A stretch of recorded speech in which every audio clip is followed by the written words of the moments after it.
Welcome to all of you in this lecture for UKPSC physics lecturer examination. तो physics lecturer examination के लिए मैंने अपनी तरफ से कुछ लेक्चर्स मैग्नेटिज्म पे पहले भी अपलोड किए हुए थे और आज फिर कुछ लेक्चर्स जो मैंने प्रीवियस पे दिए थे उस पे हमने लास्ट लेक्चर में भी कुछ न्यूमेरिकल सॉल्व करे थे, motion of A charge particle in uniform magnetic field.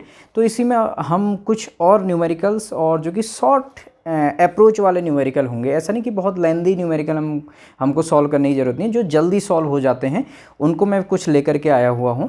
तो ज़्यादा बात न करते हुए सीधे हम क्वेश्चन पे आते हैं। देखिए क्वेश्चन यहाँ पे लिखा हुआ है, an electron moves with a velocity of 10⁻³ metre per second in a magnetic field of induction 0.3 tesla at an angle of 30 degree if E by M of electron is 1.76 into 10⁻11 coulomb per kg, the radius of the path is nearly। Means ये क्या कह रहा है, एक electron है जो कि 10⁻³ metre per second से एक 0.3 टेस्ला यानी कि 0.3 टेस्ला के मैग्नेटिक फील्ड में 30 डिग्री के एंगल पर एंटर करता है। हमको इलेक्ट्रॉन का E by M दिया है, तो हमसे कह रहा है रेडियस ऑफ द पाथ कितना होगा। ठीक, तो यहाँ पे इलेक्ट्रॉन 90 डिग्री पे नहीं एंटर कर रहा है। यहाँ पे देखिए इलेक्ट्रॉन कैसे एंटर कर रहा है 30 डिग्री पर। तो मैंने आपको बताया था जब कभी भी कोई भी इलेक्ट्रॉन कोई भी चार्ज पार्टिकल, इलेक्ट्रॉन नहीं, यहाँ पे कोई भी चार्ज पार्टिकल अगर मैग्नेटिक फील्ड पे किसी एंगल थीटा पर अगर वो एंटर करे एक्सेप्ट 0, 180 या फिर 90, तो उसका जो पाथ होता है वो हेलिकल पाथ होता है। ठीक है, और हेलिकल पाथ में हमने डिस्कस किया था अलग अलग केसेस, तो उसमें एक यहाँ पर पूछ लिया हमसे रेडियस। तो जिसने ये लेक्चर देखने से पहले आप प्रीवियस लेक्चर को ज़रूर देखें और वहाँ से फॉर्मूले के नोट्स बनाएं। तो यहाँ पर हेलिकल पाथ में जब वो मूव करता है इलेक्ट्रॉन, तो उसका जो रेडियस होता है उसका फॉर्मूला आप लोगों को ध्यान होगा, मैंने प्रीवियस लेक्चर में डिस्कस करा है। फॉर्मूला होता है R=mv sin θ/bq। भी साइन थीटा, इसको हम शॉर्ट में एम भी परपेंडिकुलर भी लिखा था मैंने, क्योंकि तो परपेंडिकुलर कंपोनेंट वहाँ पे सर्कुलर पाथ देने की कोशिश करता है। आप प्रीवियस लेक्चर देख लीजिए। तो एम भी साइन θ/bq ये फॉर्मूला लगता है रेडियस ऑफ हेलिकल पाथ के लिए। अब हम यहाँ पे देखिए हमको क्या क्या दिया हुआ है क्वेश्चन में। हमको वेलोसिटी दिया हुआ है, हमको E by M दिया हुआ है। तो क्या इस फॉर्मूले को मैं डायरेक्ट ऐसे भी लिख सकता हूँ, m sin θ/bq। ये भी को मैंने यहाँ से गायब करा, ये भी को मैं ले आऊँगा इसके अपॉन में। ऐसे भी तो हम इस फॉर्मूले को लिख सकते हैं, इसी फॉर्मूले को इस तरीके से भी लिखा जा सकता है। अब यहाँ पे इलेक्ट्रॉन है, तो इलेक्ट्रॉन के चार्ज को जनरली हम E से दिखाते हैं। ओ सॉरी, एक मिस्टेक यहाँ पे हो गई मेरे से। हमें E by M दिया हुआ है, तो भी को यहाँ नहीं लाएंगे, हम M को लाएंगे। तो भी साइन थीटा को यहीं रहने दीजिए और हमको Q by M को मैंने नीचे लिया है, सॉरी फॉर दैट। तो अब इसमें E by M है, तो इलेक्ट्रॉन के केस में Q को हम E लिख सकते हैं। तो ये फॉर्मूले को मैं Q के ऊपर यहाँ क्या लिख सकता हूँ, E लिख सकता हूँ। तो ये बन गया E by M। अब जल्दी से इसको सॉल्व करते हैं। तो देखिएगा क्या बनेगा, R=v वेलोसिटी 10⁻³ आपको पूरा सॉल्व करना पड़ेगा, इनटू एंगल कितना है 30 डिग्री। तो इसको हम लिखेंगे साइन ऑफ 30। मैग्नेटिक फील्ड आपको दिया हुआ है 0.3 टेस्ला, और E by M के फॉर्मूले मैंने इसलिए लिखा है तो आपको डायरेक्ट E by M की वैल्यू दी हुई है, दैट इज 1.76 इंटू 10⁻11। ठीक है, अब जो साइन 30 है, ये साइन 30 की वैल्यू मैं यहीं पर लिख देता हूँ, 1/2 हो जाएगी। यहीं पर मैंने इसको 1/2 लिख लिया, ये 2 नीचे आ जाएगा अभी। तो R कितना आ रहा है देखिए 10⁻³ इंटू 1/2। ये 1/2 को मैंने लास्ट में लिख लिया। इतने को सॉल्व कर लेते हैं, तो इसको आपको मल्टीप्लाई करना पड़ेगा। तो 3 6 जा 18, 3 7 जा 21, 21 और 1 22, 3 1 जा 3 और 2 5। ठीक है, पॉइंट हमारे पास कहाँ लग जाएगा, यहाँ 0.528 इंटू ये, और साथ में है 10⁻11। ये 1/2 कहाँ से आया, इसको थोड़ा सा हम क्लियर कर देते हैं। ये 1/2 को मैंने यहीं 2 लिख दिया, जो 1/2 है 2 नीचे आ गया, अपॉन में कोई प्रॉब्लम नहीं है। तो यहाँ से कितना आ गया, R देखिए ये 10⁻³ है, ये 10⁻11 है, ये ऊपर जाएगा तो 10 की पावर बन जाएगा -8, 11 ऊपर गया -8 बन जाएगा, अंडरस्टूड है, अपॉन 0.528 को हम 2 से इंटू करेंगे तो 2 8 जा 16, 2 2 जा 4 और 1 5 एंड 2 5 जा 10। एक्चुअली यूकेपीएससी लेक्चर के लिए मैं कहना चाहूँगा, ये तो मैं आपके सामने ऐसे इंटू कर रहा हूँ, जो मैं क्लासरूम में बच्चों को पढ़ाता हूँ तो मैं कैसे इंटू करता हूँ, आप मजाक में भी जैसे भी लेंगे, उससे मेरी कैलकुलेशन की एक बड़ी जल्दी से होती है और बच्चे इंटरेस्ट भी लेते हैं। मैं ऐसे करता हूँ, ओम 2 अट्ठे 16 है, 16 की असिल लागो 1 2 दूना 4 1 5 2 पंचे 10 पॉइंट लग गया यहाँ। ठीक है, जल्दी से इंटू कर दिया हमने, तो ये 1.056 आ गया। तो R इक्वल टू लगभग 10⁻⁻8 मीटर। उसने ये भी कहा था इज नियरली, ठीक है, तो ऑलमोस्ट इतना आ गया 10⁻⁻8 मीटर। तो हमारे पास ये ऑप्शन सही हो गया। ठीक है, तो शायद आप लोगों को समझ में आ गया होगा। ऐसे मैं यहाँ पे नेक्स्ट क्वेश्चन को लिखता हूँ पहले, क्यों तो वीडियो बहुत लंबी हो जाएगी, फिर हम उसको सॉल्व करेंगे।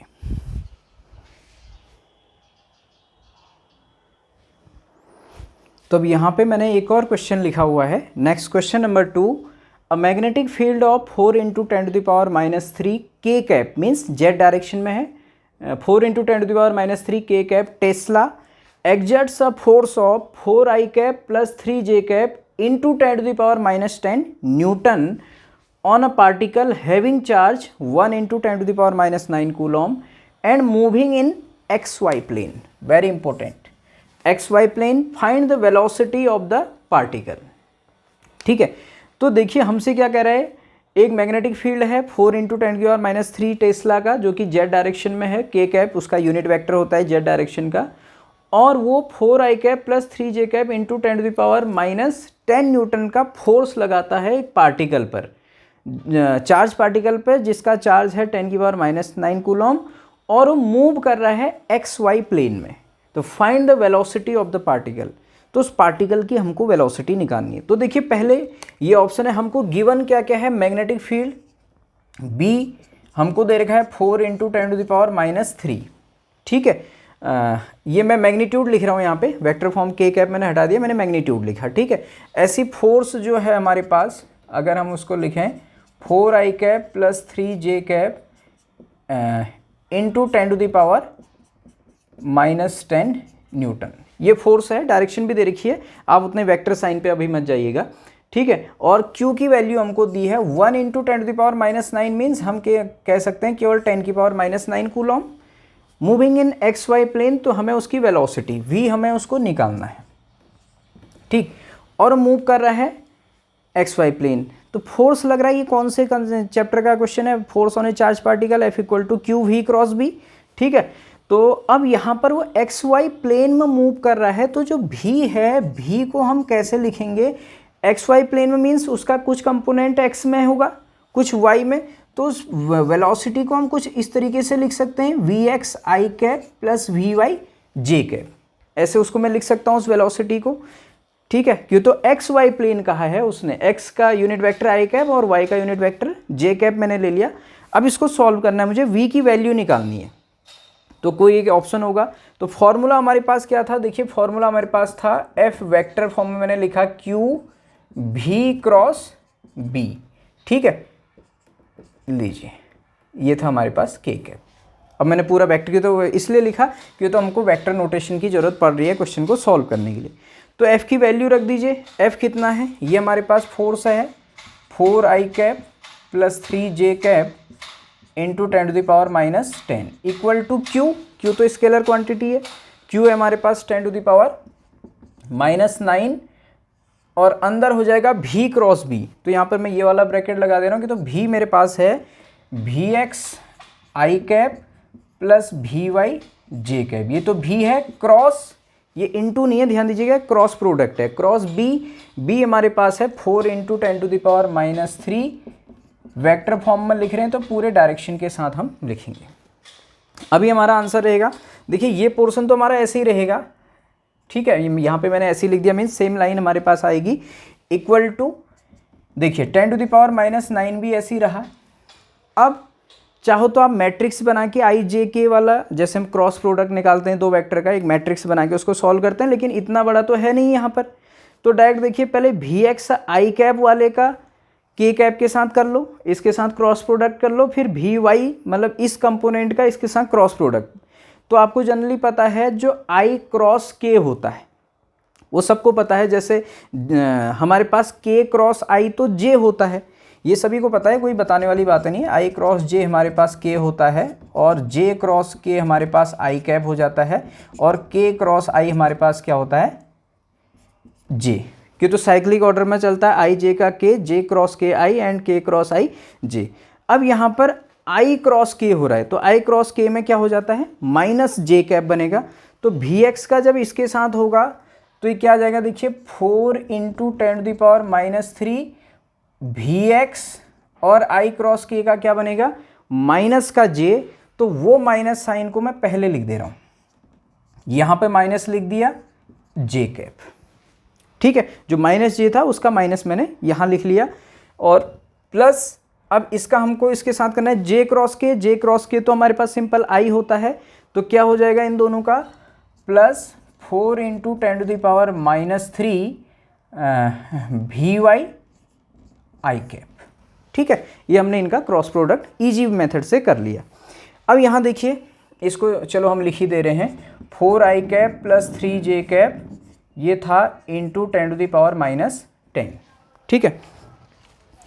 अब यहाँ से जल्दी से अगर हम इसको सॉल्व करते हैं तो देखिए यहाँ से हम 4 इंटू 10⁻³ को कॉमन ले सकते हैं और थोड़ा सा कैलकुलेशन को सॉर्ट करें, वो 10⁻³ कॉलम बाहर आएगा, ये 10⁻9 एक और है, 10⁻³ और -9 10⁻12 बनेंगे। तो क्या हो जाएगा फाइनली, अगर आप समझ पा रहे हैं, 4I cap plus 3J cap, क्यों तो हमको शॉर्टकट अपनाने पड़ेंगे, इंटू 10⁻10, ये तो ये था। यहाँ से देखिए 4 इंटू 10⁻³ कॉमन आया, इसके साथ 4 इंटू 10⁻12 बनेगा, वो यहाँ से अपॉन में आ जाएगा, तो अपॉन में मैंने लिख लिया 4 इंटू 10⁻12। यहाँ क्या बचा देखिए, equal to minus Vx J cap plus Vy I cap, ये बचा। अब यहाँ अगर हम इसको सॉल्व करें तो 10⁻12 ऊपर जाएगा, 10⁻+12 बनेगा, यानी कि वो 100 हो जाएगा। 10⁻+12 और 10⁻−10 100 बचेगा। तो बाकी देखिए 4I कैप और साथ में ये 4 से डिवाइड भी करिए, 4 से अलग अलग डिवाइड करेंगे तो ये तो बचेगा केवल I कैप प्लस यहाँ पर 3/4 J कैप, ये 10⁻12 ऊपर जाके सॉल्व करके आया 10⁻2 यानी कि 100। आप लोग समझ गए होंगे क्योंकि तो लेक्चरर का एग्जाम दे रहे हैं सब लोग। इसको मैं थोड़ा आगे पीछे लिख लेता हूँ, Vy I cap minus Vx J cap, ठीक है। तो इसको आप चाहो अंदर इंटू कर लो, तो 100 I कैप प्लस इसको जब आप मल्टीप्लाई करेंगे 4 से 100 25 टाइम्स कटा, 25 into 3 75 J cap equal to Vy I cap minus Vx J cap.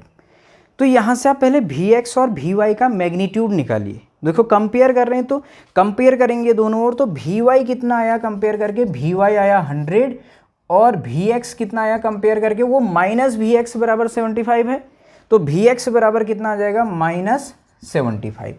अब जो वेलोसिटी जो हमने माना था Vx I cap plus Vy J cap, तो V इक्वल टू हमारे पास था Vx I cap plus Vy J cap, ये हमने माना था। तो हमारा फाइनल आंसर क्या बनेगा, Vx की वैल्यू क्या आई, -75 I कैप प्लस Vy की वैल्यू क्या आई, 100 J कैप। ये हमारा कोई आंसर होना चाहिए ऑप्शन में, तो यहाँ पर C ऑप्शन इसका करेक्ट है।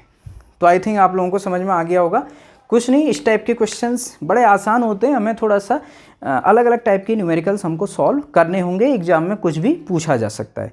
तो F equal to Q V cross B से रिलेटेड एक सिंपल सा क्वेश्चन था, आप इसको सॉल्व करिए। मैं फिर नेक्स्ट क्वेश्चन यहाँ पे लिखता हूँ उसको। ओके, अब क्वेश्चन नंबर 3 है हमारे पास। मैं कोशिश कर रहा हूँ कि हर टाइप का एक एक क्वेश्चन ले लिया जाए। A proton of energy 8 mega electron volt enters a uniform magnetic field of 5 Tesla at right angles to the field. What is the magnetic force acting on the proton?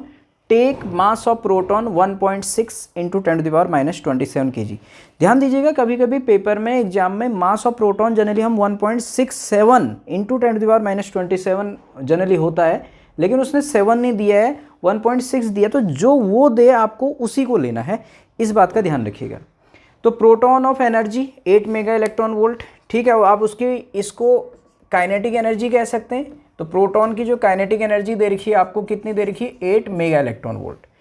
अब सीधे इसको पहले एसआई यूनिट में convert करते हैं जल्दी से। Kinetic energy या एनर्जी की एसआई यूनिट जूल होती है। तो देखिए इसको मैं इक्वल टू क्या लिख सकता हूँ, मेगा इलेक्ट्रॉन वोल्ट को इलेक्ट्रॉन वोल्ट में इंटू 10⁶, तो ये बनेगा 8 इंटू 10⁶, इतना तो इलेक्ट्रॉन वोल्ट बना लो। फिर एक इलेक्ट्रॉन वोल्ट में होते हैं 1 इलेक्ट्रॉन वोल्ट इक्वल टू होता है 1.6 इंटू 10⁻⁹ जूल। तो इसको इलेक्ट्रॉन वोल्ट से जूल में कन्वर्ट करने के लिए मैंने कर दिया 1.6 से इंटू 10⁻⁹ से मल्टीप्लाई, तो ये जूल में आ जाएगा। तो काइनेटिक एनर्जी कितनी आ गई, वही 16 8 जा 128, तो ये हमारे पास हो जाएगा आई थिंक 12.8 इंटू 10⁻⁻13 जूल। ये क्या आ गई, इसकी काइनेटिक एनर्जी आ गई प्रोटॉन की, ठीक है। अब इसके बाद से हमें आगे क्या करना है, यूनिफॉर्म मैग्नेटिक फील्ड, हमको बी की वैल्यू दी है कितनी, 5 टेस्ला दिया हुआ है, at right angles to the field, यानी कि 90 डिग्री पे मूव कर रहा है, ठीक हो गया। तो 90 डिग्री पे मूव कर रहा है, तो what is the magnetic force acting on the proton. तो ध्यान दीजिए, हमने फोर्स पढ़ा था किसी भी चार्ज पार्टिकल पे मैग्नेटिक फील्ड पे QVB sin थीटा।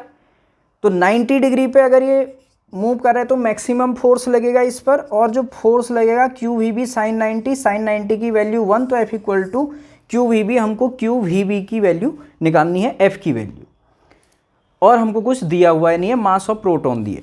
तो देखिए फॉर्मूला तो ये लगना है QVB, Q हमें पता है, प्रोटॉन का चार्ज 1.6 इंटू 10⁻⁹ होता है। V जो है वेलोसिटी, ये हमको नहीं गिवन है। मैग्नेटिक फील्ड हमको गिवन है 5 टेस्ला।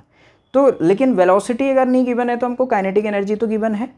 हमारे पास कितना है, ये काइनेटिक एनर्जी है। तो काइनेटिक एनर्जी से हम वेलोसिटी को निकाल सकते हैं। कैसे निकाल सकते हैं, देखिए काइनेटिक एनर्जी का फॉर्मूला है हमारे पास 12 mv²। तो यहाँ से 12 mv² बराबर, ये हमारे पास ये कुछ आ गया 12.8 इंटू 10⁻⁻, इतना 12.8 इंटू 10⁻⁻13, ठीक है।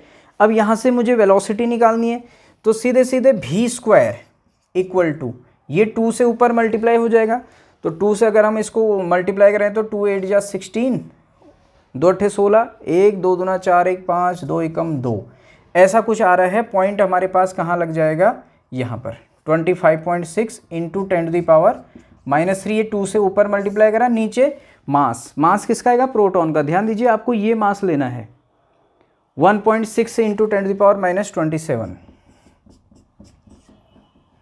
-27, ये था हमारे पास 13, ठीक है। तो यहाँ पर अब एक चीज़ देखिए, ये कट रहा है डायरेक्ट, आपको दिमाग चलाना पड़ेगा।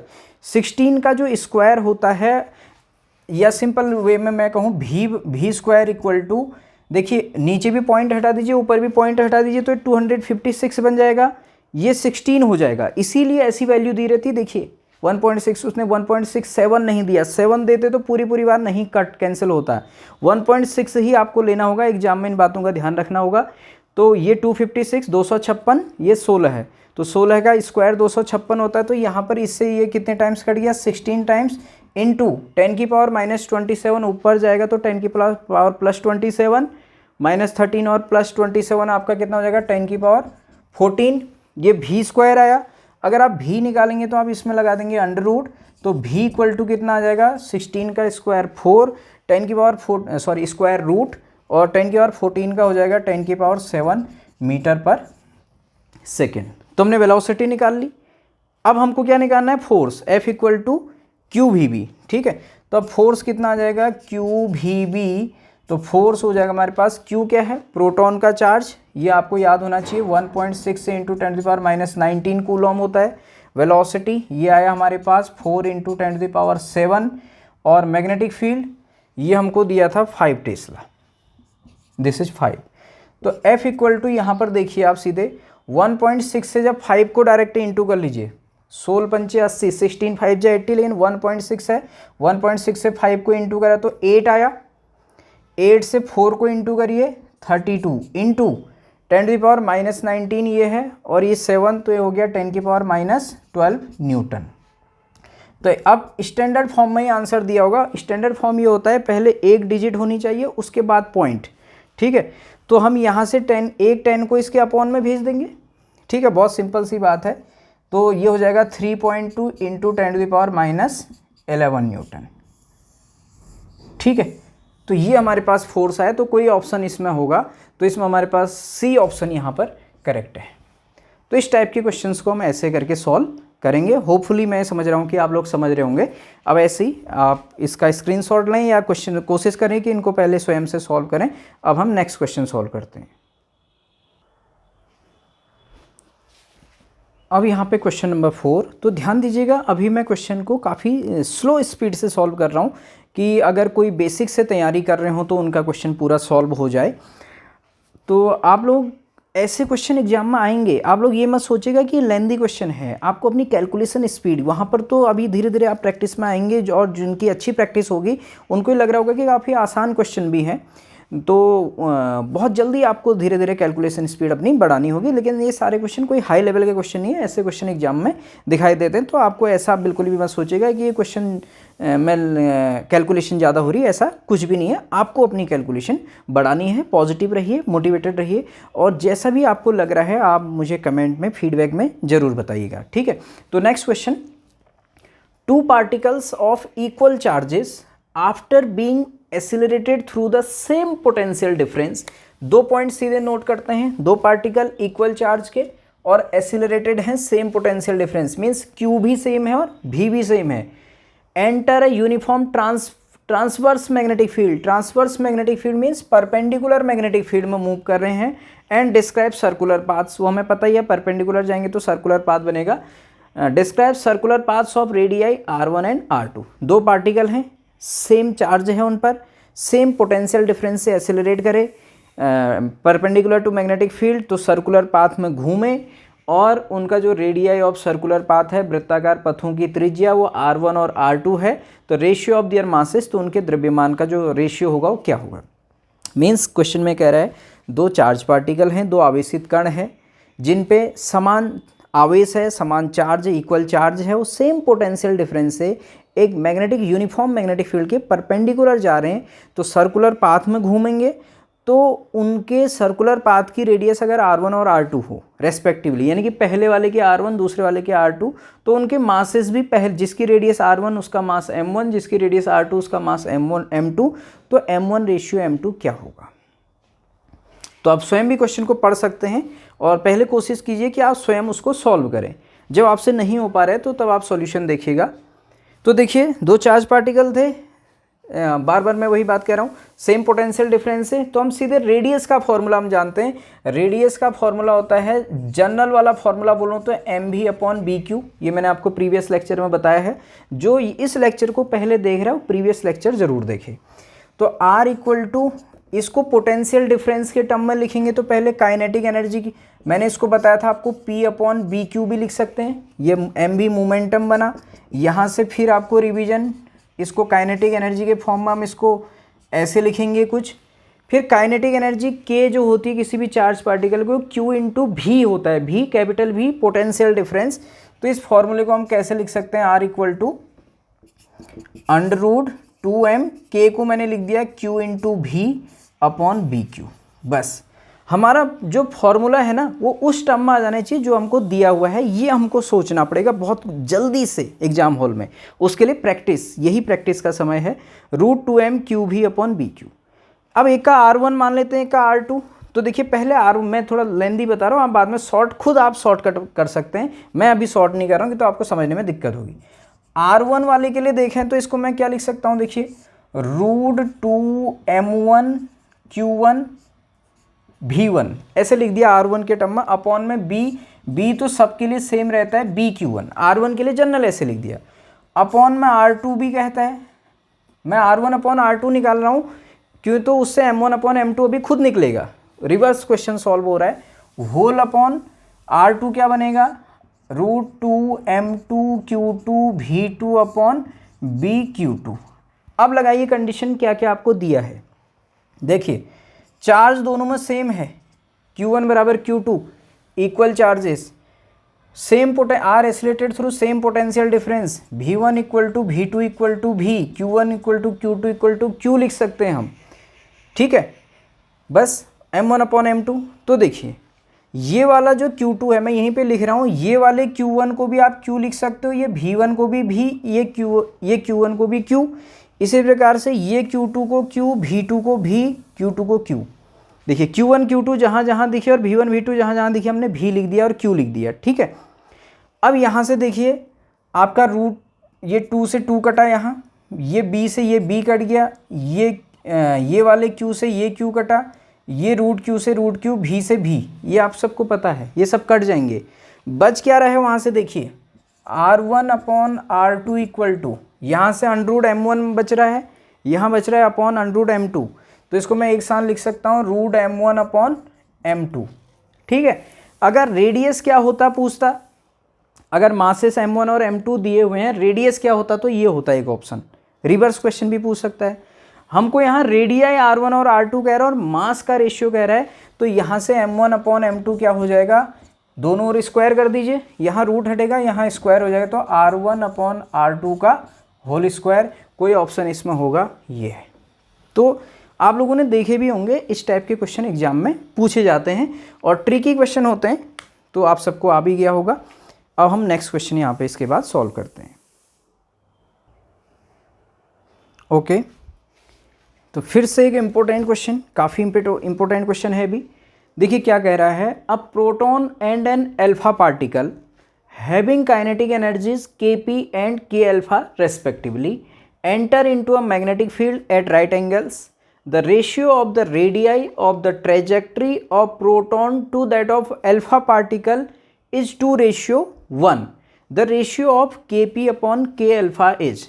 4 ऑप्शन है, मीन्स क्या कह रहा है, एक प्रोटॉन और एक अल्फा पार्टिकल जिनकी काइनेटिक एनर्जी Kp और K अल्फा है क्रमशः, यानी कि प्रोटॉन की काइनेटिक एनर्जी अगर Kp हो, अल्फा पार्टिकल की काइनेटिक एनर्जी K अल्फा हो, और एंटर करते हैं किसी मैग्नेटिक फील्ड में 90 डिग्री पर, right angles means 90 degree, the ratio of the radii of the trajectory of proton to the alpha particle, proton तथा अल्फा पार्टिकल के वृत्ताकार पथों या उनके ट्रेजेक्ट्री, उनके कर्व का जो रेशियो है, पथ का जो त्रिज्या है, यानी कि Rp अपॉन R अल्फा कहें, अगर हम प्रोटॉन की रेडियस को Rp माने, अल्फा पार्टिकल की R अल्फा, तो Rp और R अल्फा का रेशियो दे रखा है 2:1, तो ratio of Kp upon K alpha पूछ रहा है।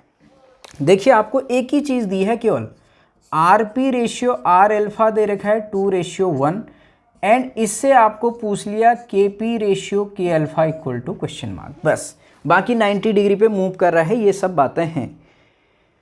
तो यहाँ से अब आपको डायरेक्ट क्या फॉर्मूला अपने दिमाग में लाना पड़ेगा, काइनेटिक एनर्जी के फॉर्मूले को कहीं ना कहीं रेडियस के टर्म में लाना पड़ेगा, ठीक है।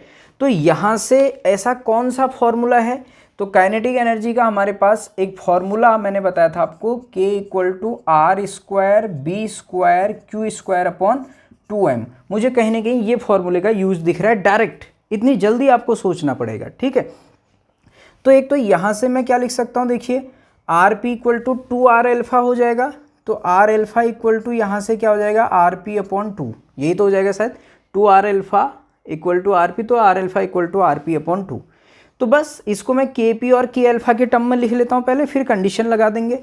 तो Kp जरा प्रोटॉन के लिए लिखिए, प्रोटॉन के लिए क्या हो जाएगा Rp² B² Qp² upon 2mp। पहले भी मैं ऐसे क्वेश्चन सॉल्व करना बता चुका हूँ। इसका रेशियो ले लेते हैं K अल्फा के साथ, ratio K alpha equal to ratio alpha के लिए फॉर्मूला क्या बन जाएगा R alpha B² Q alpha upon 2m alpha, ठीक है। अब देखिए हमें यहाँ से क्या दे रखा है, R अल्फा एक तो Rp/2 है, उसको भी मैं रखूँगा। बाकी देखिए बाकी चीज़ों को मैं पहले ही हटा देता हूँ। देखो B² से B² कट जाएगा, क्योंकि तो सेम यूनिफॉर्म मैग्नेटिक फील्ड की बात होती है, into magnetic field right angles, ठीक है। ये generally same uniform magnetic field के क्वेश्चन होते हैं, ये आपको ध्यान रखना पड़ेगा, उसने क्वेश्चन में लिखा ना हो, लेकिन आप इसी अप्रोच से सॉल्व करेंगे, ठीक। और बाकी 2 से 2 कटा।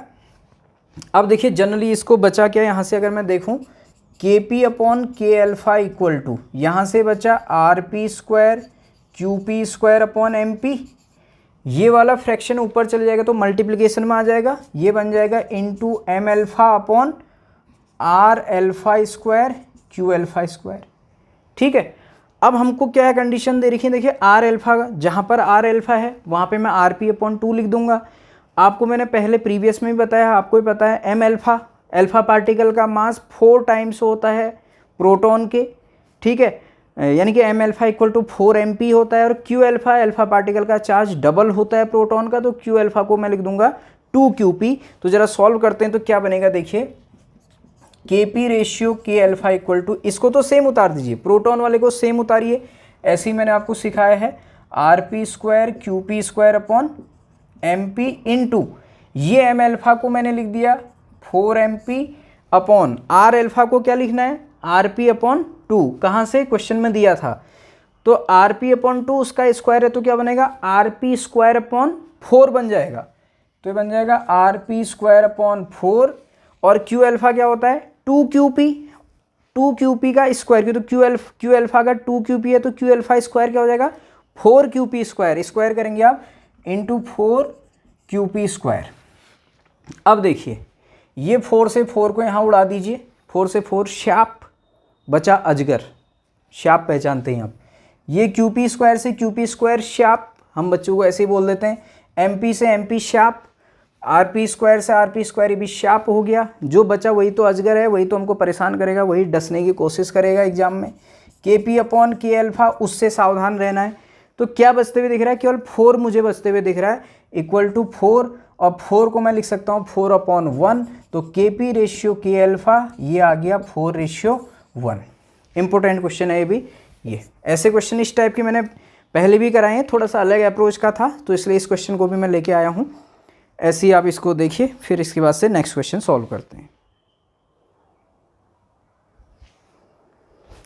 अब फिर से एक और next question, a proton and alpha particle enter a uniform magnetic field perpendicular to Y axis. ठीक है, विद द सेम स्पीड, ये बात बोल दी, with same speed, if proton takes 25 microsecond, mu second means microsecond, to make 5 revolutions, then time period for alpha particle would be। देखिए क्या कह रहा है, एक प्रोटॉन और एक अल्फा कण किसी एक समान चुंबकीय क्षेत्र के लंबवत समान वेग से प्रवेश करते हैं। यदि प्रोटॉन 5 चक्कर लगाने में प्रोटॉन को 25 माइक्रोसेकंड का टाइम लगता है, तो अल्फा पार्टिकल का टाइम पीरियड मीन्स आवर्तकाल कितना होगा। ठीक है, तो देखिए हमको दिया क्या क्या है, एक तो दिया प्रोटॉन और अल्फा पार्टिकल सेम स्पीड से मूव करें means V P equal to V alpha, एक तो ये दिया हुआ है। और पहली बार मैं बता दूं, टाइम पीरियड वाला क्वेश्चन है तो स्पीड का तो कोई चक्कर ही नहीं होगा, डिपेंडेंसी नहीं होगी। ध्यान रखना, time period does not depend on speed, मैंने जब थ्योरेटिकल लेक्चर कराया था उस समय आपको बताया था। ठीक है, फिर proton takes 25 microsecond to 5 revolution, अगर 5 चक्कर लगाने में 25 माइक्रोसेकेंड लगता है तो हम टाइम पीरियड किसको कहते हैं, the time taken by any particle कहें टू कंप्लीट 1 रिवोल्यूशन, या any object to complete 1 revolution, एक चक्कर पूरा करने में जितना समय लगता है वो क्या होता है, उसका आवर्तकाल। तो 5 रिवोल्यूशन का 25 माइक्रोसेकेंड है, तो एक रिवोल्यूशन का कितना हो जाएगा 25/5, यानी कि 25/5, दैट इज 5 माइक्रोसेकेंड। तो मैं डायरेक्ट लिखूंगा time period of proton that is 5 microsecond. हमको टी अल्फा निकालना है, बहुत इजी क्वेश्चन है। बात आएगी फॉर्मूले, सब दिमाग में याद रहने चाहिए आपको, फॉर्मूले याद होंगे तो काम बन जाएगा, फॉर्मूले में कन्फ्यूजन तो फिर दिक्कत। ऐसा नहीं कि हम वहाँ पे फॉर्मूला डिराइव कर लेंगे, ऐसा नहीं, डिराइव करने में जितने में आप डिराइव करेंगे उतने में अगला बंदा एक क्वेश्चन सॉल्व कर चुका होगा। ठीक है, तो फॉर्मूले याद होने चाहिए। तो टाइम पीरियड का फॉर्मूला मैंने बताया था 2πm/bq, डायरेक्ट आपको याद होना चाहिए। प्रोटॉन के लिए देखिए Tp/T अल्फा, एक तो मैं यहाँ पर देखो आप इतने क्वेश्चन सॉल्व कर चुके हैं, चलिए प्रोटॉन के लिए लिख देते हैं 2πmp/ क्या हो जाएगा bqp, रेशियो, क्यों तो रेशियो निकाल के ही ऐसे क्वेश्चन हमेशा सॉल्व होंगे। तो T अल्फा क्या बन जाएगा आपके पास 2πm∠bq अल्फा, सबसे पहले 2π और 2π को उड़ाइए, b से b को उड़ाइए, क्या बचा आपके पास जल्दी से, T P upon T alpha equal to M P upon Q P, ये बचा। M alpha upon Q alpha upon में आएगा, उसको मल्टीप्लिकेशन में लिखेंगे तो Q alpha upon M alpha. बस अब बन गया हमारा काम। T P upon T alpha equal to आपको पता है M P upon Q P, तो ऐसे ही रहेगा। क्यू अल्फा क्या होता है, 2 times of Q P. Q P मतलब ध्यान दीजिएगा, पी मतलब प्रोटॉन है, अल्फा मतलब अल्फा पार्टिकल के लिए बात हो रही है। एम अल्फा क्या होता है, 4 times of mass of proton, और क्यू अल्फा 2 क्यू पी कैसे, अल्फा पार्टिकल का charge double of charge of proton. तो देखिए एम पी से एम पी कटा, क्यू पी से क्यू पी कटा, 2/4 1/2, यहाँ से T P upon T alpha आ गया 1/2। तो टी अल्फा कितना आया, क्रॉस मल्टीप्लाई करिए, 2 times of time period of proton, यही तो हमको निकालना था, time period for alpha particle. तो देखिए टी अल्फा बराबर प्रोटॉन का कितना था, 5 माइक्रोसेकेंड, तो अल्फा का कितना हो जाएगा, 2 × 5, ये आप वैल्यू रखेंगे तो अल्फा पार्टिकल का आ जाएगा 10 माइक्रोसेकेंड। कोई ऑप्शन आपके पास होगा इसमें, ठीक है। ये तो मेरा आप लोगों को इतने सारे क्वेश्चन कराने का जो उद्देश्य है वो ये है कि आप लोगों को ऐसे बहुत सारे क्वेश्चन की प्रैक्टिस करनी पड़ेगी। पहले थ्योरी क्लियर करेंगे, हर टॉपिक, जो भी टॉपिक आप पढ़ेंगे उससे आपको मैक्सिमम न्यूमेरिकल्स, ये कोई बहुत बड़े न्यूमेरिकल नहीं, एग्जाम में ऐसे ही क्वेश्चन आते हैं, वहाँ पे हमको कैलकुलेशन स्पीड बढ़ानी होगी, ठीक है। कुछ क्वेश्चन और लिखता हूँ मैं यहाँ पे। अब इसी में नेक्स्ट क्वेश्चन में आते हैं, फिर से एक और इम्पोर्टेंट क्वेश्चन है। ये क्वेश्चन कहीं ना कहीं प्रीवियस एग्जाम में पूछे गए हैं, ठीक है।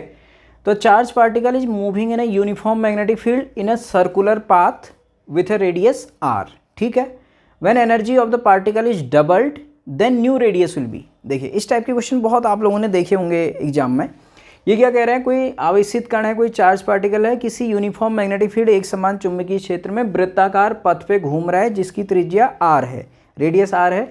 यदि उस चार्ज पार्टिकल की एनर्जी को डबल कर दिया जाए, 2 गुना कर दिया जाए, तो उसकी नई रेडियस क्या हो जाएगी। देखिए सीधे क्वेश्चन दिमाग लगाइए, रेडियस का फॉर्मूला किसके टर्म में, एनर्जी के टर्म में। एनर्जी कौन सी होगी, काइनेटिक एनर्जी।